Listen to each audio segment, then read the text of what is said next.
ikiidhinishwa na Mwenyezi Mungu. Saa hii kiongozi wa Molo hawezi kuja akafanya kikao kama hii yangu. I vote yes. Na siombe msamaha.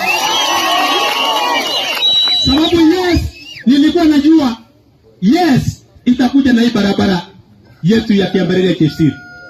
Sawa sawa?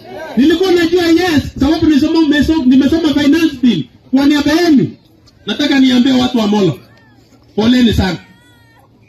Sababu hata mimi mwenyewe kama kiongozi, mimi nikisaa tamu ya kwanza, najua Mungu wa Mola na ako na tamu yake ya pili. Na yeye ni chairman wa finance. Na kama kuna mahali ambapo nchi hii yote wamenufaika ni Molo constituency. Hakuna barabara haijatengenezwa Molo. Hakuna stima haijasambazwa Molo. Lakini kama ni asante yao ni kuenda kuchomea mheshimiwa wao, ole wao. Ole wao. Na mwelezee kama wamefanya kitu kama hiyo, ambia wenyewe wa address press na waambie president watoe kiti ya finance Molo, watupe kuresoi tuendelee kutaka. Sababu kuku imefanya makosa gani mpaka unaenda kuchoma? Ng'ombe imefanya makosa gani ya kukamua uende ukachinje? Unaenda kukata matiti. Na nyinyi ndio mnangojea tuwapee uongozi. Mnataka tuwapee uongozi yenye melaaniwa ikifika wakati huo? Hapana. Nataka tuseme ukweli.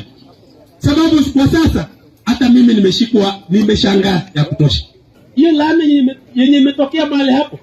Nataka mapasta wote, hata mimi na donate ya kuresoi waende Molo waombe. Waende kwanza waombe huko. Sababu ni majirani zetu ama namna gani?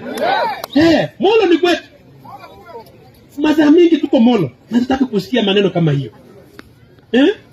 Sasa nikasema sasa kama Molo kwenye najuaga kwa maendeleo yetu kila wakati wanachomoa sababu huko Chikoni.